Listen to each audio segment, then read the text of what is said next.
Que el Señor les bendiga, mis hermanos, hasta allá en sus hogares. Estamos llegando con gozo, con bendición, con la palabra del Señor. Qué gusto poder llegar a sus hogares y poder tener un tiempo para meditar en las cosas preciosas que el Señor tiene a través de su palabra. Quiero invitarle a que oremos en este momento para que el Señor nos bendiga y ahí en la intimidad, digamos, que el Señor nos hable, que podamos recibir su palabra en nuestro corazón. Padre, en el nombre de Jesús, te damos gracias, Señor. Tus misericordias han sido tan grandes, Señor. Tu favor ha sido tan especial para con cada uno de nosotros. Y hoy al compartir tu palabra, Señor, hay gozo en nuestro corazón por poder hablar, Señor, de tus negocios, de tus asuntos, Señor, de lo que tú demandas, de lo que tú pides para nuestra vida, Señor. Te agradecemos por tu palabra bendita. Te bendecimos, Señor, por eso tan precioso que dejaste, Señor. Y te pedimos que hoy hables a nuestras vidas y te glorifiques, Señor, en cada corazón y en cada vida. Gracias, Señor. Amén. Queremos hablar, mis hermanos, en este momento un poquito acerca de las piedras vivas. Y la palabra del Señor es tan especial porque siempre tiene comparaciones y figuras para que nosotros como humanos, como personas, podamos comprender qué es lo que el Señor quiere dar a entender por medio de su palabra. Y nosotros podemos tener bastantes ilustraciones en la palabra del Señor. Y una de ellas es que a nosotros nos compara con piedras vivas.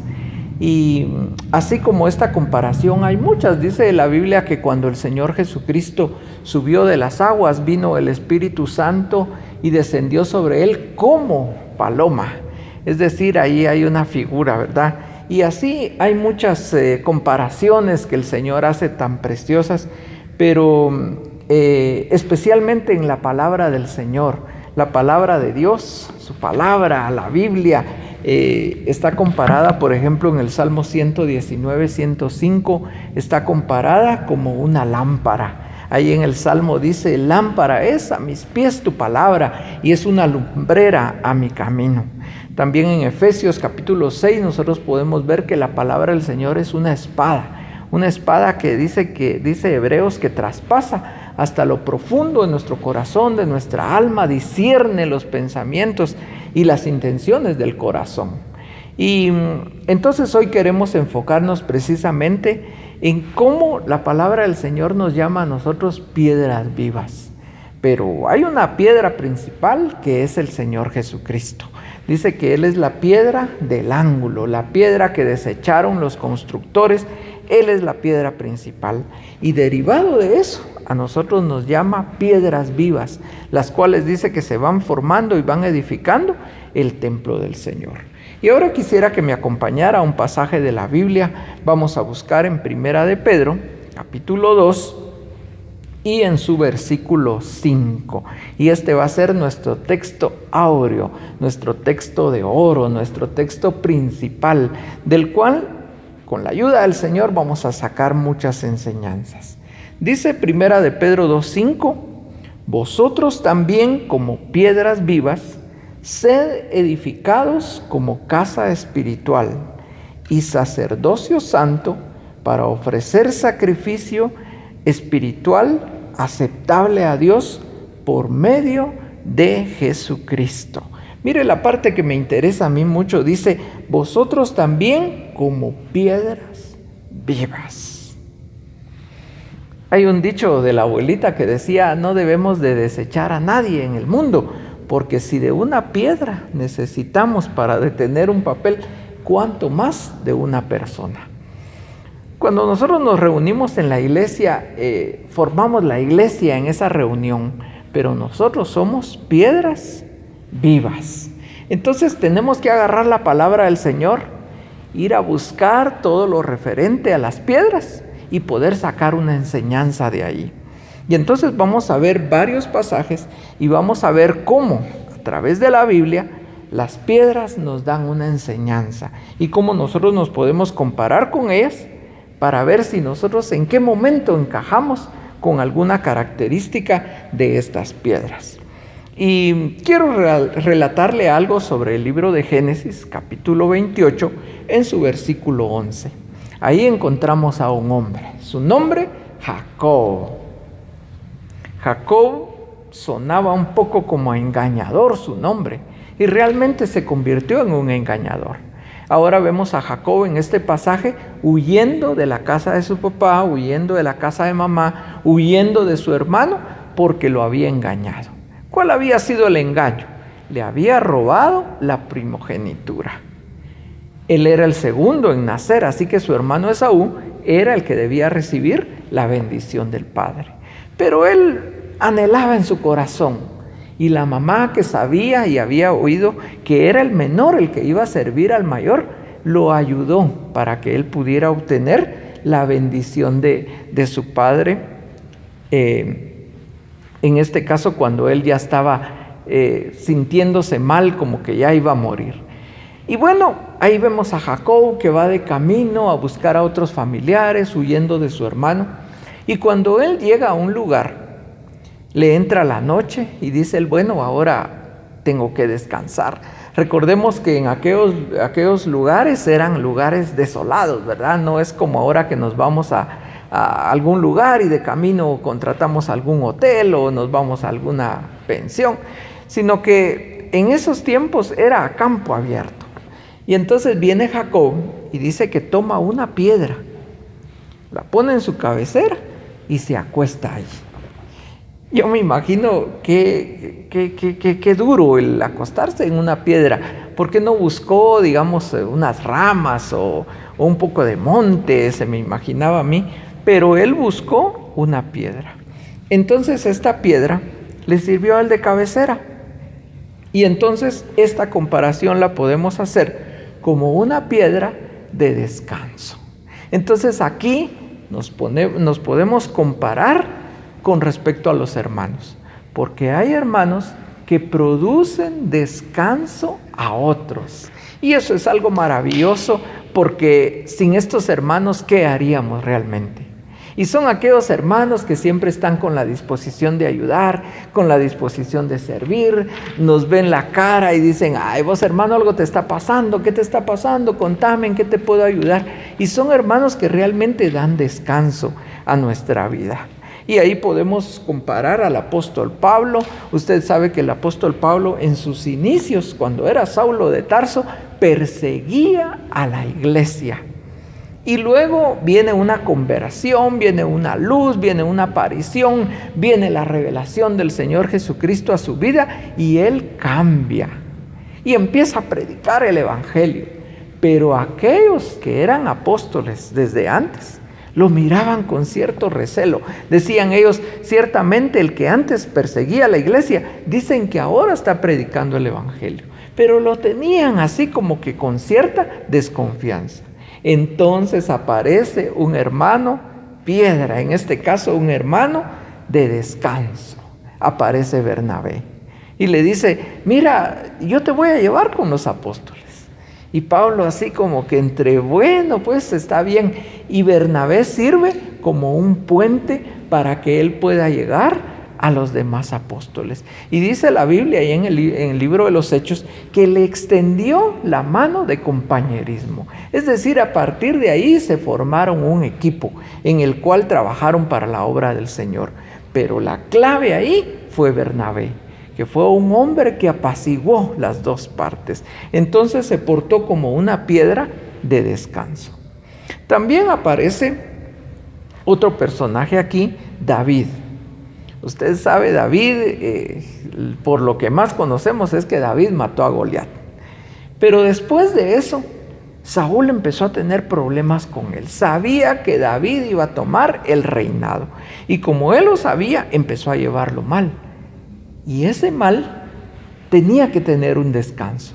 Y ese descanso David lo encontró en el hijo de Saúl, Jonatán.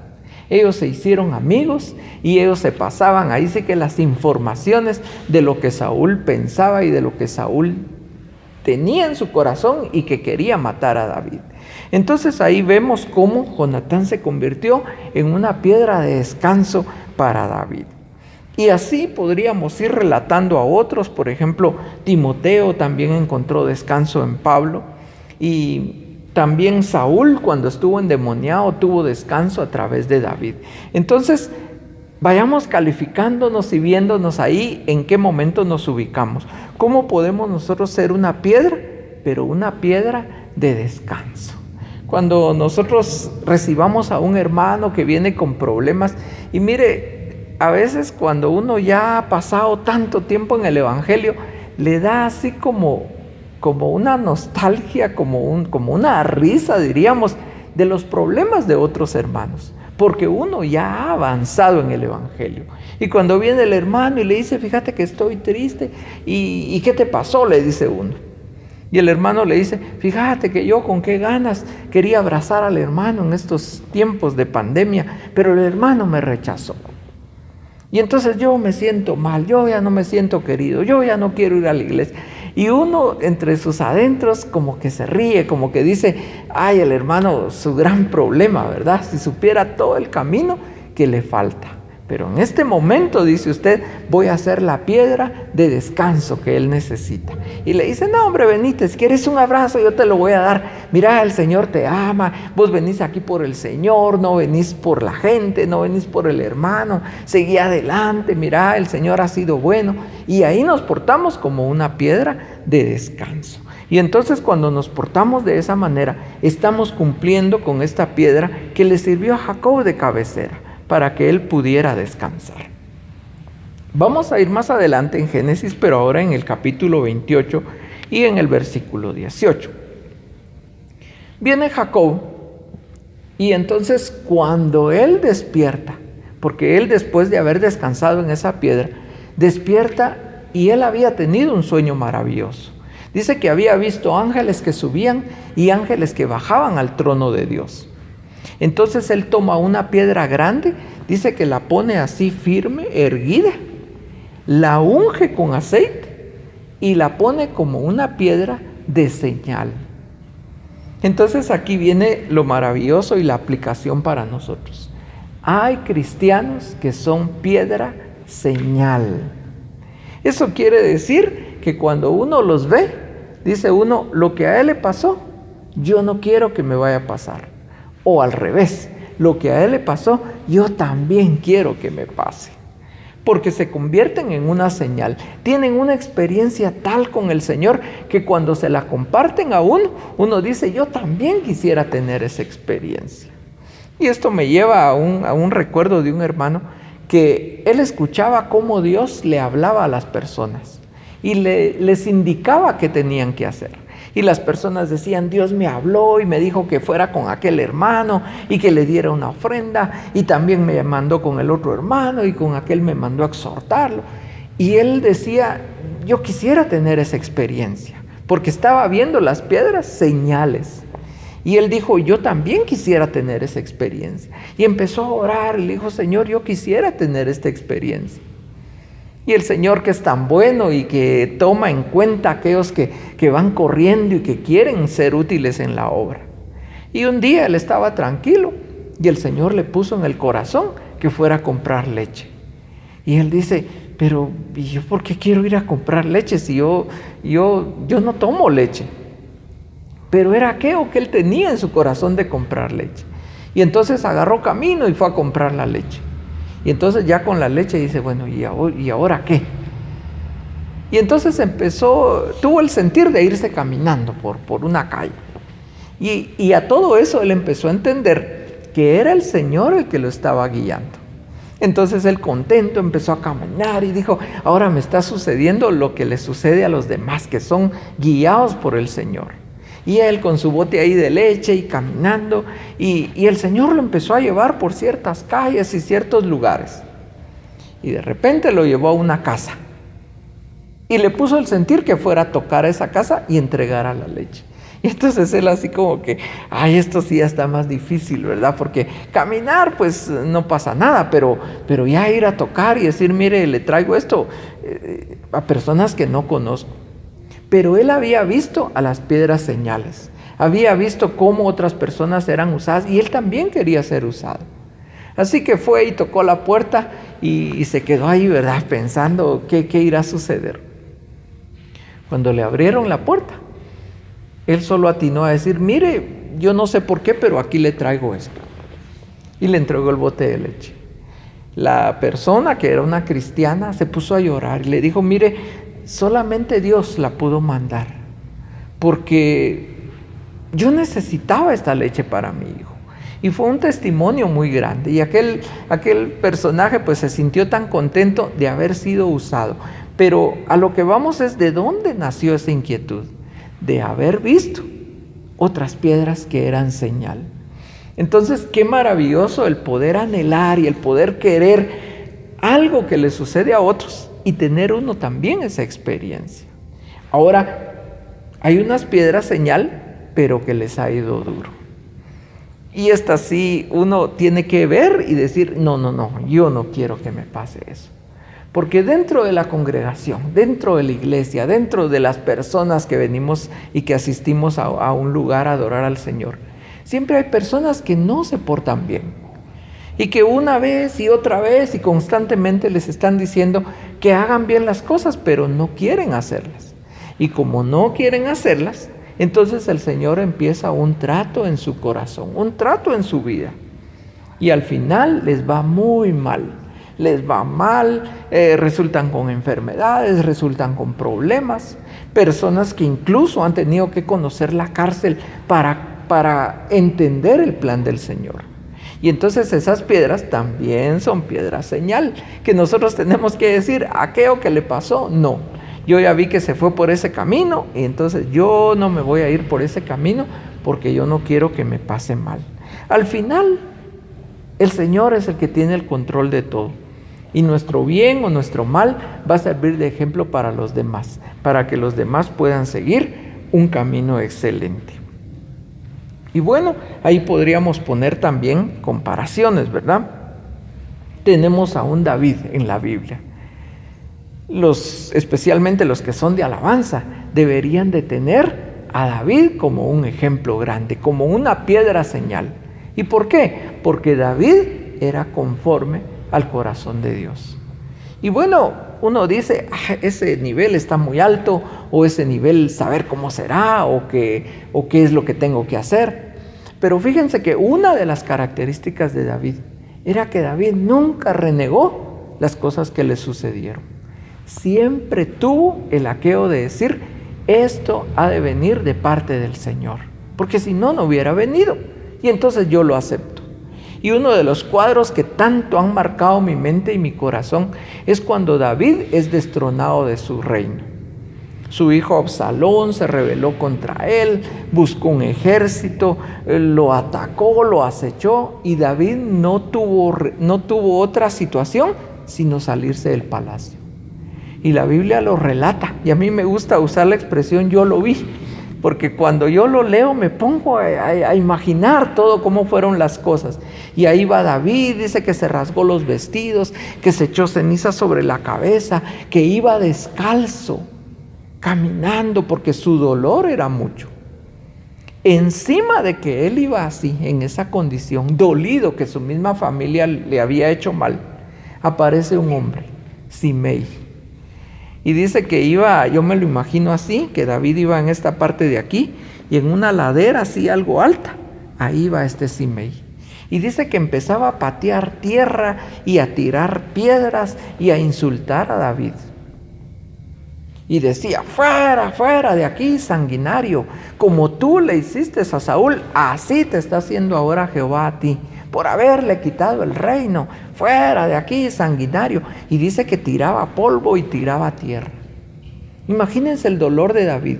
Y sin embargo David seguía caminando. Pero David tenía unos guardias, tenía gente poderosa. Ahí estaban los hijos de Sarbia, que eran hombres pero preparados en la guerra. Y uno de ellos se acerca a David y le dice, mira, le dice, ¿quién es este perro para que venga a insultar así a su majestad? Solo mueve tu dedo, David, solo haz así y yo me encargo de ese perro.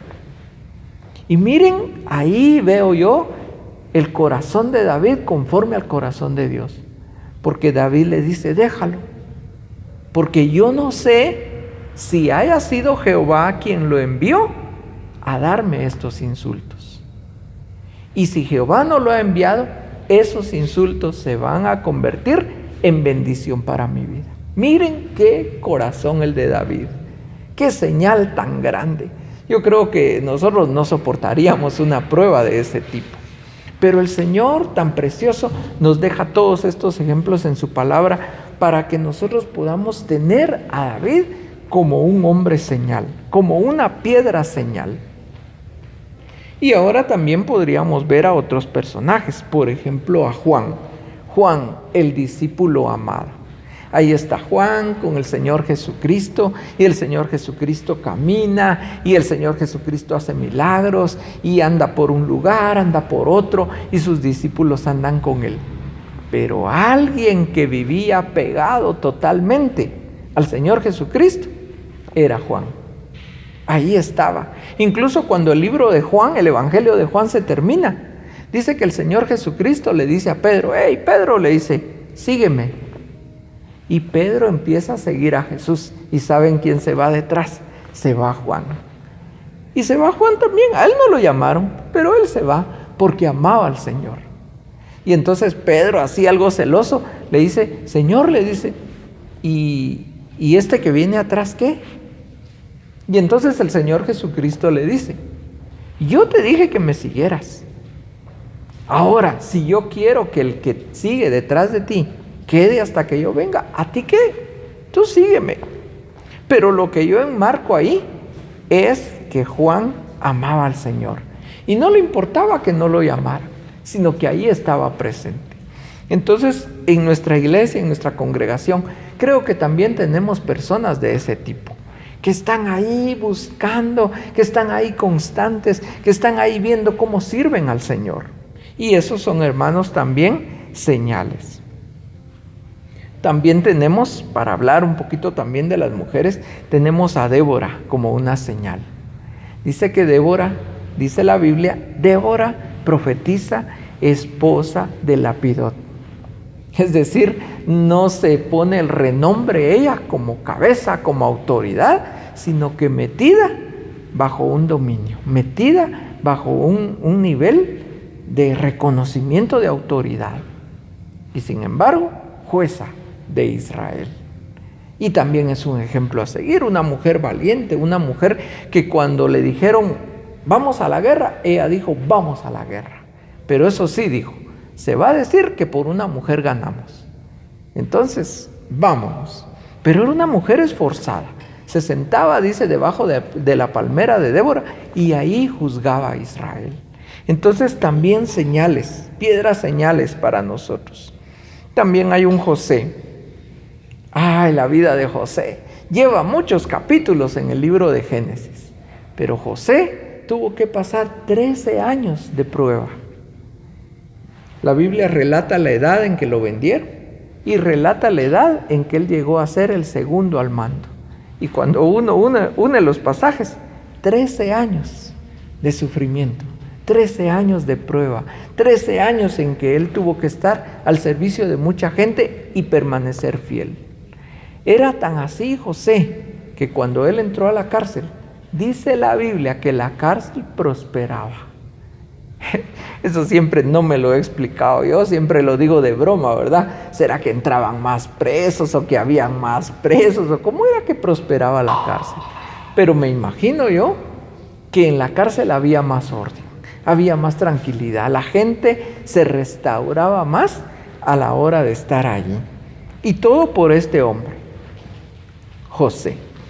Entonces así podríamos poner muchos personajes como una piedra señal.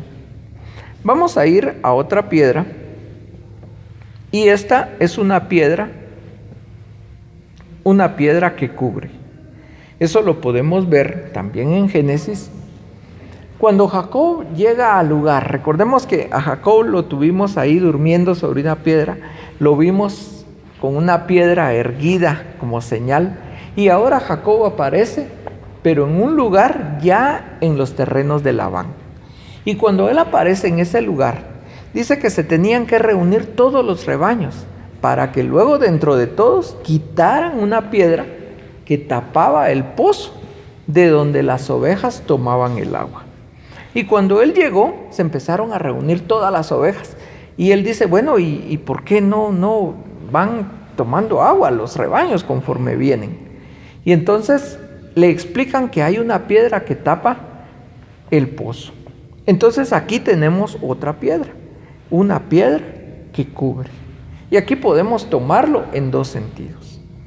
Piedras que cubren la bendición, pero piedras también que se quitan para que el agua brote. Entonces, tomemos la primera, piedras que cubren, que estorban el camino. Estas piedras definitivamente los fariseos. El Señor Jesucristo les dice, ustedes se ponen en la puerta del reino y no entran, pero tampoco dejan entrar a nadie. Son unas personas hipócritas, les dijo el Señor en su cara, porque tapan la entrada del reino, conocen el camino del reino, pero no dejan entrar a la gente. Y miren, hace tiempo nosotros teníamos relación con personas así en el templo, y era muy triste, porque las personas, por ejemplo, que podían tocar el teclado, escondían el teclado. Cuando alguien decía, fíjate que yo también quiero aprender, sí, pero no toques, porque ese solo yo lo toco. ¿Querés aprender? Solo mira y párate ahí de lejitos, porque si no me estorbas. Y tocaban, pero miren, se manifestaba una envidia, de tal manera que metían los instrumentos bajo llave, los escondían, se los llevaban a su casa, con tal de que los demás no aprendieran. Piedras que cubrían la bendición, piedras que estaban tapando la bendición. Pero como el Señor es tan bueno, aquellas personas que anhelaron lo bueno, lograron superar eso. A la vuelta del tiempo, estas piedras son quitadas definitivamente, porque no pueden estar tapando una bendición.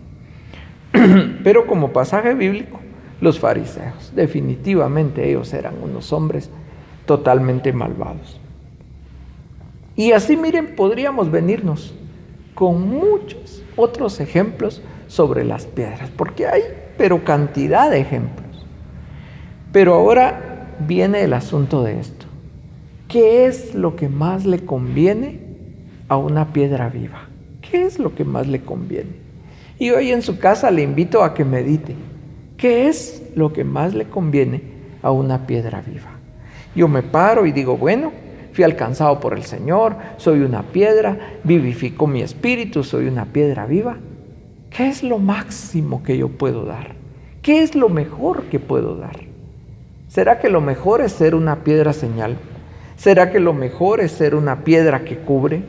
¿Será que lo mejor es ser una piedra de descanso? ¿Qué es lo mejor? Y yo me estuve preguntando esto y llegué a una conclusión preciosa.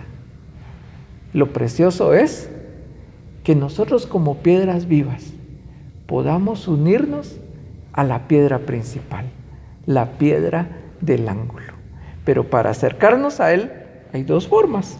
Y ahora sí quiero invitarlo otra vez a que abra su Biblia, ahora en Mateo, capítulo 21 y versículo 44. Y hablando del Señor Jesucristo como la piedra del ángulo, dice, y el que cayere sobre esta piedra será quebrantado, y sobre quien ella cayere será desmenuzado. Entonces aquí hay algo bonito. Ahí está Cristo y nos está pidiendo que nos rindamos delante de Él. Dice que si yo llego y me rindo, si yo caigo sobre esa piedra, voy a ser quebrantado. Mi corazón duro, mi corazón de orgullo, mi corazón vanidoso, mi corazón con tantas cosas, porque dice la Biblia que engañoso es el corazón, va a ser quebrantado. Y eso va a ser algo lindo, pero yo voy a estar unido a Él, como piedra viva, unido a la piedra angular, la roca eterna. Pero si yo no quiero, si yo digo, ay no, yo no quiero realmente ser quebrantado así, mejor me voy a aguantar. Mejor voy a seguir el evangelio, así como lo llevo tranquilo, un evangelio light, tranquilito. Entonces dice que esa roca me va a caer a mí encima. En vez de que yo le caiga a la roca me va a caer encima. Y entonces no voy a ser quebrantado, sino que voy a ser desmenuzado. Entonces ahora vienen los dos caminos. Usted como roca viva, como piedra viva que conoce ya al Señor, ¿qué quiere? ¿Ser quebrantado o ser desmenuzado? Yo creo que todos a una estamos diciendo, mejor quiero caer sobre Cristo. Entonces, ¿qué nos toca? Rendirnos delante de Él. Rendir nuestro corazón, rendir nuestra alma, rendir nuestro ser.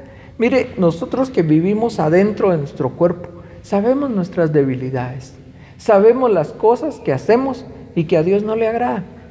Entonces eso es lo que tenemos que llegar ante Él, ante la roca eterna y rendirnos. La invitación ahora es para que nosotros nos rindamos voluntariamente y podamos vivir una vida bien, una vida de bendición. Yo quiero que me acompañe a orar y que le demos gracias al Señor por hablarnos, pero que también nos hagamos un propósito de poder rendirnos delante de Él.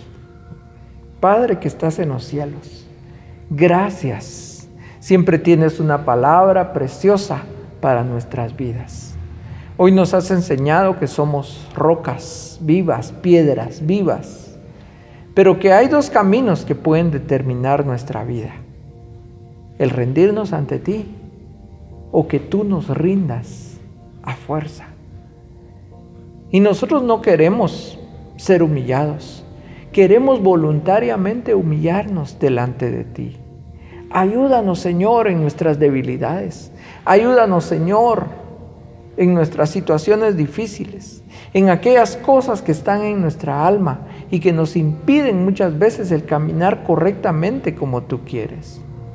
Permítenos, Señor, voluntariamente rendirnos, inclinar nuestro rostro, doblar nuestras rodillas, postrarnos delante de ti y pedir misericordia, Señor, para que tú quebrantes nuestra vida y como esa vasija quebrada, la vuelvas a hacer de nuevo, Señor, porque entonces la vas a hacer perfecta.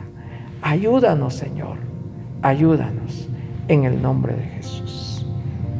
Que el Señor les bendiga, mis hermanos.